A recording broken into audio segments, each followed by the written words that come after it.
de décadence chez Flammarion, livre dans lequel vous annoncez la mort prochaine de notre civilisation judéo-chrétienne européenne. Quelle est la différence entre vous et un Éric Zemmour qui dénonce aussi, lui aussi, cette décadence de notre monde? Vous l'annoncez, mais ça ne vous émeut pas, c'est ça la différence? Non, il y a une vraie différence. Et déjà sur des sites de droite, on dit des méchancetés sur mon livre, je crois que les gens ne l'ont probablement pas lu, mais parce qu'effectivement, il y a des réactionnaires qui parlent de la décadence, et je pense que c'est la première fois qu'un homme de gauche parle de décadence. Le réactionnaire, c'est étymologiquement celui qui veut restaurer un ordre ancien. Quelqu'un comme Marine Le Pen, par exemple, Zemmour ou d'autres disent c'est d'accord, il y a la décadence, mais moi j'ai les solutions pour en sortir. Mais un homme de gauche, en général, se projette dans l'avenir et dit que ce sera mieux après. Alors l'homme de gauche, lui, il est progressiste en temps normal. Il dit demain, ce sera toujours mieux, et puis ce sera parfait, parce qu'on s'en va vers une perfection, et on ne peut pas aller contre ça. Et moi, je dis, je suis ni de droite ni de gauche dans cette aventure. Je suis ni optimiste ni pessimiste, mais tragique. J'essaie de voir le réel tel qu'il est. Donc Éric Zemmour, il a des solutions pour que ça change. Moi, je dis non, ça ne change pas quand le Titanic coule. Il y a des voies d'eau et on ne peut pas mettre de rustine. Voilà, vous annoncez donc la fin de notre civilisation. Après en avoir présenté les accomplissements, vous en détaillez l'essoufflement. Je pense qu'on ne peut rien faire pour sauver une civilisation qui se meurt. On a presque l'impression que ça ne vous dérange pas. Ah non. Je veux dire, c'est un peu comme le travail du médecin. Hélas, fréquenter les hôpitaux en accompagnant ma compagne dans un cancer. Je veux dire, le cancérologue, c'est pas un cancéreux, c'est celui qui annonce le cancer de quelqu'un. Donc, il y a un moment donné où on se dit, c'est ainsi. Et il suffit d'avoir une culture de carte postale. C'est-à-dire, tout le monde a vu les pyramides en Égypte, le Forum à Rome, ou éventuellement le Parthénon, et chacun sait que les civilisations sont mortelles. Mais on a l'impression que tout le monde est mortel, que toutes les civilisations sont mortelles, mais pas nous, et notre civilisation sûrement pas. Or, notre civilisation est mourante. Vous expliquez que notre civilisation a vécu, le bateau coule, il convient de sombrer avec élégance. On a heurté un ultime iceberg, c'est celui de l'islam et de l'islamisme? Non, je pense enfin oui, on peut dire ça. On peut dire ça. D'une certaine manière, vous avez raison. J'ai fait 600 pages pour expliquer qu'il y avait des icebergs un petit peu partout. Mais je dis que quand un enfant naît, il est déjà assez vieux pour mourir. Une civilisation, c'est la même chose. Et il y a des moments où les civilisations durent peu de temps. Des civilisations qui durent 2 ou 3 siècles. 2000 ans pour une civilisation, c'est pas mal. Et la nôtre, il y a un moment donné où la raison a commencé à ne plus servir à justifier la foi, mais à réfléchir sur Dieu, ce qu'il était, etc. C'est-à-dire quand on ne croit plus, quand on n'a plus la foi du charbonnier, et que la raison commence à travailler, elle va travailler contre Dieu, et ça, c'est finalement le début du XVe siècle. Donc le premier gros iceberg, c'est celui-ci. Et c'est vraiment trop tard pour éviter la fin de notre civilisation, ou il est encore temps de faire quelque chose? Non, c'est trop tard, bien sûr. C'est-à-dire quand je vois les politiques qui se remplacent les uns les autres sur votre plateau ou ailleurs et qui nous disent « il y a qu'un, on fera ceci, cela, fonctionnaire, moi j'en mets 3000 au tapis, moi j'en mets 5000, un autre qui dit « moi j'en reprends 300 000 », etc. Enfin, c'est pas ça la politique. C'est accompagner le destin d'une nation et ce destin est celui du naufrage pour l'instant. Toutes les civilisations obéissent au schéma du vivant. Naître, être, grandir, croître, se développer, rayonner, se fatiguer, s'épuiser, vieillir, souffrir, mourir, disparaître. On aurait pu éviter la fin de cette civilisation, ou bien, ce que vous dites, c'est qu'il faut laisser la place finalement? On peut pas. Rien de ce qui est vivant n'est immortel. Donc ni un homme, ni une civilisation. Il n'y a pas grand-chose à faire. On peut pas ralentir, on peut pas accélérer. Encore que si, il y a des moments où on peut effectivement accélérer. On peut consentir à la chute. Et actuellement, c'est ce qui nous arrive. Le général de Gaulle sait bien que la France est en décadence, et il dit qu'il est une période de ralentissement de cette décadence, mais il sait bien que de toute façon nous sommes en décadence. Donc il y a effectivement des gens qui peuvent éventuellement à la marge changer 2 ou 3 choses, mais de toute façon la direction on la connaît, c'est celle qu'on prend. On ne donne pas sa vie pour un iPhone. L'islam est fort, lui, d'une armée planétaire de croyants. La morale, c'est quoi? On ne vaut pas mieux que les Grecs, que les Romains, que les Incas? Ah non, on est à la même enseigne pour le coup. Non, je pense que les civilisations se constituent sur des spiritualités. Et une spiritualité, quand elle devient politique, ça s'appelle une religion. Quand les chrétiens... Moi, je ne crois pas à l'existence historique de Jésus. On n'a pas le temps d'expliquer pourquoi et comment. Mais enfin, on va en parler tout à l'heure. Bon, alors les Juifs disent que le prophète est à venir, et puis certains Juifs disent le prophète est déjà venu, et il s'appelle Jésus. Et on cristallise sur son nom un certain nombre de fictions. Et à un moment donné, évidemment, ce qui va devenir une religion est une petite secte. jusqu'à ce que Constantin, l'empereur, décide que ça deviendra une religion d'État. Et à partir de ce moment-là, la spiritualité devient une religion qui rend possible une civilisation. Notre spiritualité est morte, la spiritualité judéo-chrétienne est morte. Et quand vous voyez des adultes faire de la trottinette et attraper des Pokémon, j'imagine que ça vous conforte dans cette décadence de notre civilisation. Bah oui, effectivement. C'est-à-dire, je ne suis pas d'accord avec Zemmour non plus sur cette idée qu'il y aurait une féminisation de la société, parce que d'abord, les femmes méritent... Mais ça fait partie de la décadence pour lui. Hein. Pour lui, c'est ça. Oui, mais moi, je pense qu'il y a une infantilisation de la société, pas une féminisation. Au contraire, si la société se féminisait, ce serait très bien. Les femmes sont quand même nettement plus douces, moins tauromachiques, et moins corridas, moins guerrières, moins bellicistes ou moins belliqueuses que les hommes. Non, c'est une infantilisation. C'est-à-dire qu'on considère les enfants comme des adultes et les adultes comme des enfants dans une espèce de tiers âge qui fait qu'un adulte, c'est la virilité, il est machiste, le machisme, il est fasciste, etc. Donc, non, oui, je pense que ça, c'est un signe de la décadence de notre époque, des adultes tatoués au Malabar avec des trottinettes, mais ça va encore faire le buzz, mais c'est l'exemple, et l'exemple n'a aucun intérêt, alors que la thèse, c'est effectivement l'infantilisation. Quand on voit la Chine redominer le monde aujourd'hui, est-ce qu'on peut espérer que notre civilisation reviendra au top un jour ? Non, au contraire. Je pense que quand on voit la Chine, parce qu'on parle de l'islam, mais je dis qu'il y a plusieurs blocs sur la planète et plusieurs blocs qui sont menaçants pour notre propre bloc. Alors évidemment, pour faire du buzz, c'est plus facile de pointer le bloc musulman islamique en disant, bah oui, évidemment, etc. Je crois effectivement qu'eux ont décidé d'en finir avec l'Occident. Ce qui n'est pas le cas de la Chine. Mais si la Chine, elle décide un jour d'en finir avec l'Occident, ça en sera fait de nous. C'est clair. Alors elle décidera autrement parce qu'il y a Confucius derrière elle. C'est pas exactement la même chose parce qu'il y a Lao Tse, parce qu'il y a toute une stratégie, lire Sun Tzu par exemple, l'art de la guerre. Et on voit bien comment les choses se passent. Il suffira que les Chinois le décident et vous verrez effectivement, il faudra compter avec eux. Cette civilisation judéo-chrétienne va donc disparaître. Est-ce que vous la regretterez ou pas ? Je serai plus là. Mais dans l'idée. On regrette toujours la mort de ceux qu'on aime. Ça me paraît évident. Et moi, j'aime ma civilisation, j'aime ma culture. Je me sens très français, très européen, très occidental. Qu'est-ce qui restera justement de notre culture finalement ? Des monuments, des livres, des œuvres, des principes, des centres commerciaux ? Ce qui disparaîtra en dernier lieu, c'est-à-dire les structures les plus solides. Vous voyez bien que les maisons d'habitation à l'époque pharaonique ne sont plus là. Elles ne sont plus que des ruines qu'on retrouve parfois sous le sable. Mais il reste effectivement les choses massives, comme les pyramides. Donc il restera des grandes églises qui seront partiellement effondrées. Ou cet exemple que je trouve assez sidérant de la Sagrada Familia à Barcelone, c'est-à-dire cette église décidée par Gaudi au XIXe siècle, qui au XXe siècle a été partiellement construite, qui aujourd'hui au XXIe siècle n'est toujours pas construite, il y a toujours des travaux, il y a toujours des grues sur cette église, et Benoît XVI, pape en exercice, est venu consacrer une église qui était déjà une ruine. C'est une ruine en tume, pour utiliser un vocabulaire d'Alphonse Allais. On va continuer à parler de votre livre à travers l'actualité. Quand vous regardez les infos ce matin, vous vous sentez conforté dans l'idée que notre civilisation est décadente ? Tous les jours. Mais tous les jours, vraiment. Il suffit d'ouvrir le journal, de regarder, de pointer. Je pourrais découper. Qu'est-ce qui vous déprime le plus ce matin ? Moi, je ne suis pas déprimé. C'est-à-dire que les déprimés, ce sont les Zemmour, les Finkielkraut. Alors, qu'est-ce qui incarne peut-être le plus la décadence ce matin dans les titres de l'actualité ? Je regardais Vincent Peillon. Moi, ça me fait sourire. Ça me fait pas pleurer. Je dis ni rire ni pleurer, mais comprendre. J'essaie de comprendre. Je vois tous ces gens. Je me dis, est-ce qu'ils croient vraiment à leurs mensonges quand ils nous disent qu'un peu de vérité ne fera pas de mal et que pour un coup, il va falloir dire vrai, parler vrai aux Français, alors que vous pensez qu'aucun n'est sincère ? Non, aucun dans tous. Vous auriez eu Manuel Valls, c'était la même chose. Mais vous auriez eu aussi Fillon, c'était la même chose. Alors, on va en parler justement. Comme si vous étiez le rédacteur en chef d'un journal. Vous avez hiérarchisé 3 titres de l'actualité. Et ça va nous permettre de continuer à parler du livre. En 1, à la 1, vous mettez cette primaire de la gauche. Est-ce qu'elle va faire pchit ? En 2, Fillon, est-il un chrétien de choc ? Et en 3, Trump, est-il le docteur Folamour ? Alors en 1, donc cette primaire de la gauche, vous suivez la primaire de la gauche ou vous vous sentez finalement plus tellement concerné, en tout cas pas plus que pour la primaire de la droite ? Ah non, mais comme le médecin qui diagnostique la pathologie, je vois la pathologie, c'est pas la mienne.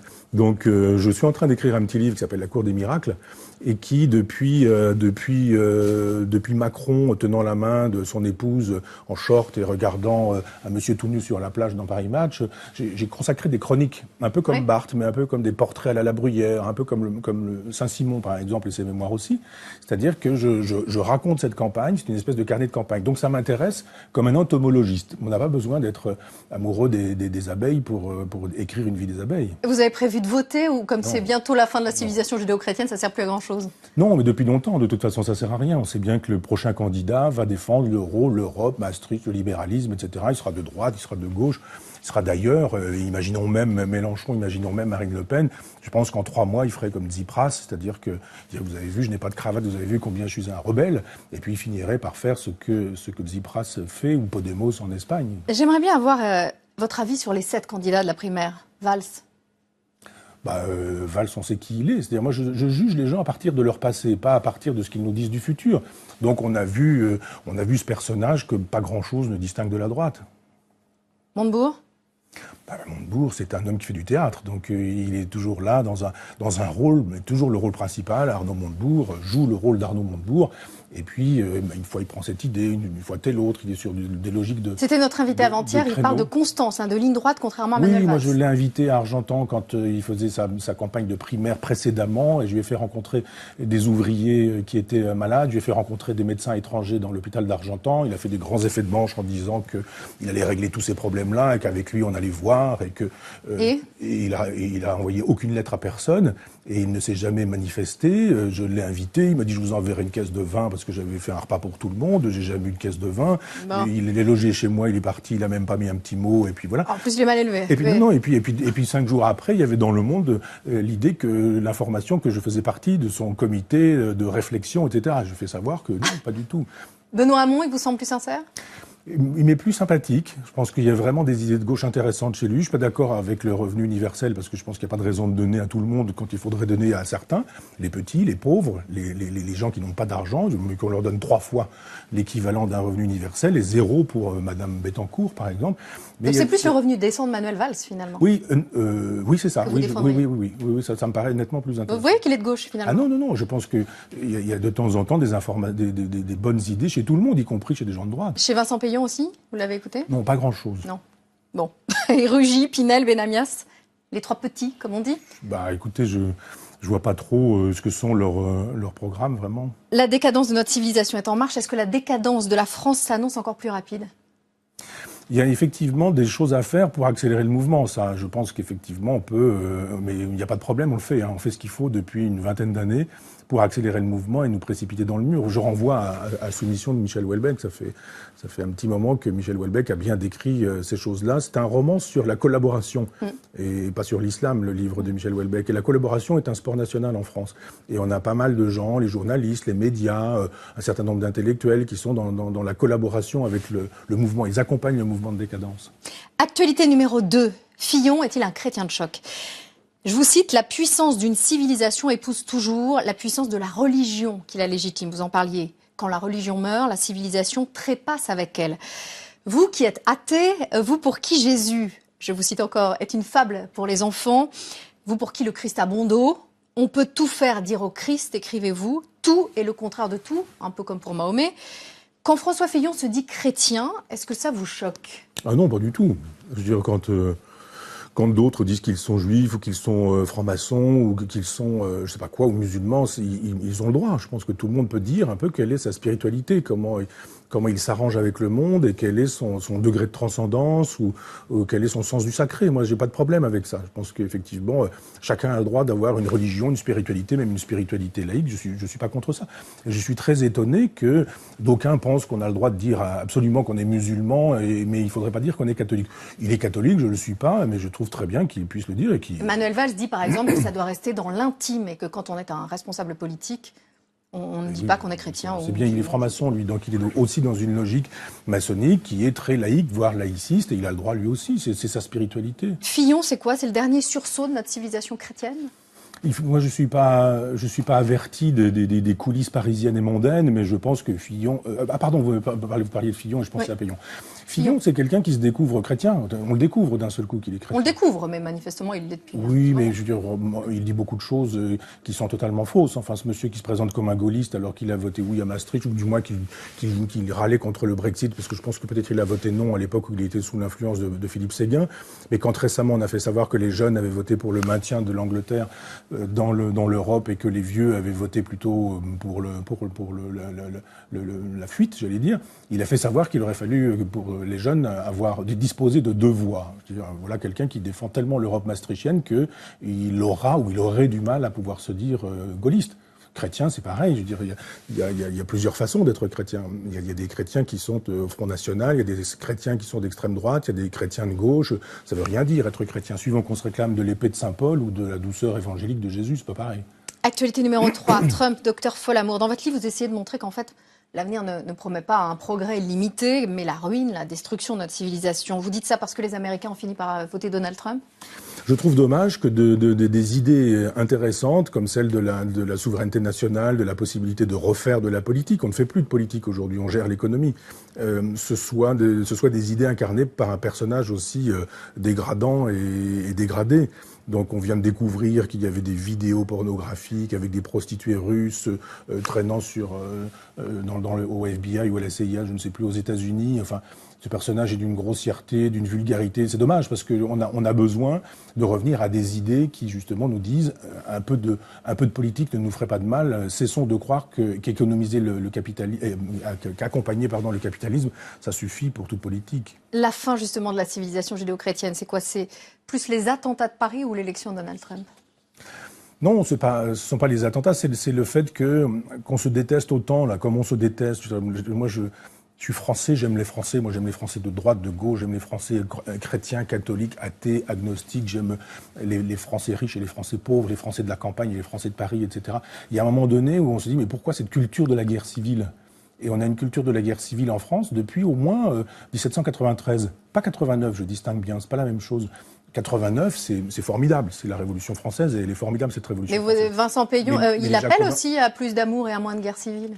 Qui ça ? Vincent Payon. Oui, enfin, il appelle à tout ce qu'on voudra pourvu qu'il soit un peu élu. Et je pense qu'on a gardé la culture de la guillotine et la culture robespierriste. D'ailleurs, aujourd'hui, si vous réclamez de Robespierre, il n'y a pas de problème. Hein. Vous ne vous faites pas insulter. Jean-Luc Mélenchon. Entre autres, mais il y en a plein d'autres. Hein. La France va mal, la civilisation judéo-chrétienne va mal. Vous, personnellement, comment vous allez ? Très bien. Ça va. Un peu de fièvre, un peu comme tout le monde en ce moment. Ce qui va bien, c'est votre chaîne Web TV. Plus de 10 000 abonnés payants, un média libre. Ça vous fait un point commun avec Jean-Luc Mélenchon ? Oui, sauf que... Oui. Sauf que je pense que lui, il a de l'argent et que son parti en a et qu'il peut faire une chaîne gratuite. Moi, j'aurais souhaité au départ qu'elle puisse être gratuite. C'est 4 € par mois, enfin c'est 40 € par an. Pour moi, c'était trop, mais il y a quand même une équipe qui travaille et moi, je travaille bénévolement et gratuitement a priori. Je ne peux pas demander aux gens qui travaillent avec moi de travailler aussi gratuitement et bénévolement. Vous êtes de gauche, Michel Onfray, vous le dites, libertaire. En quoi Jean-Luc Mélenchon ne vous convient pas ? Parce que finalement, ce serait le candidat qui vous est peut-être le plus proche dans les idées. Oui, absolument. Mais il me plaît bien pour plein de choses. C'est-à-dire que ses idées me conviennent. C'est un tribun, il a une culture, il a une rhétorique, il est capable d'emporter des foules, de raconter des choses, etc. Mais je comprends pas sa fascination pour Robespierre, pour les robespierristes, pour les jacobins, pour cette partie noire de la Révolution française. On n'est pas obligé. Quand on a envie, comme il le fait bien, de défendre les pauvres, les petits ou les gens modestes, de se réclamer du gouvernement révolutionnaire, de se réclamer de la terreur, de se réclamer de gens détestables, ou de défendre Fidel Castro, ou de défendre Ahmadinejad, qui à une époque voulait rayer Israël de la carte. Je ne comprends pas ça. Après ça, c'est quand même quelqu'un, je n'oublie pas, qui a voté oui à Maastricht. Donc vous ne voterez pas pour lui non plus ? Non, de toute façon, je vous ai dit, j'ai changé, j'ai quitté Argentan pour les raisons qu'on sait un peu maintenant pour quand, et je ne me suis pas inscrit sur les listes électorales, donc voilà. Tout de suite, la question est fixe, comme tous les matins. Bonjour Michel Onfray, moi c'est la couverture de votre livre qui m'a inspiré ce matin. Une porte de sortie. On va regarder la une du Washington Post, qui vient d'être bouclée ces dernières heures. Vous allez lire la phrase, elle est superbe. Le passé est un prologue, on parle de Barack Obama. Plus largement dans la classe politique, est-ce que quand on quitte le pouvoir, c'est pas le vrai moment de délivrance ? Quand on voit toutes ces gueules cassées et ces parcours abîmés ? Ce qui m'étonne tout le temps, c'est de voir que les gens font si peu de choses quand ils sont au pouvoir, alors qu'ils ont le pouvoir. C'est ça le problème. C'est-à-dire qu'ils passent leur vie à vouloir le pouvoir, et une fois qu'ils ont le pouvoir, ils n'en font rien. Alors qu'on devrait pouvoir dire, j'y suis, maintenant je vais faire un certain nombre de choses, et je vais regarder l'histoire en face, et pas ma réélection. Ils sont tous dans des logiques de réélection. Il faut se dire simplement, qu'est-ce qui va être bien pour mon pays, pour les gens de mon pays, et je vais faire ça, quoi qu'il m'en coûte, et même si je dois perdre ma place au pouvoir. Non, Alain disait, le pouvoir corrompt, le pouvoir absolu corrompt absolument. Et je crois effectivement que le pouvoir rend fou et que on le voit. Quelqu'un comme François Hollande a passé 5 ans à ne rien faire, sûrement pas des choses de gauche, sûrement pas à s'inscrire dans l'histoire. Et ce qui me fascine chez lui, c'est qu'il a le souci de la trace qu'il va laisser dans l'histoire. Mais quand on a le souci de la trace qu'on va laisser dans l'histoire, on se débrouille pour laisser des traces dans l'histoire. Il n'en a laissé aucune, ou du moins celles qu'il laisse ne sont quand même pas extraordinaires. Merci beaucoup, moi qui Michel vous Onfray. Merci de nous avoir choisis pour votre livre, Première Télé sur LCI, Décadence. C'est chez Flammarion.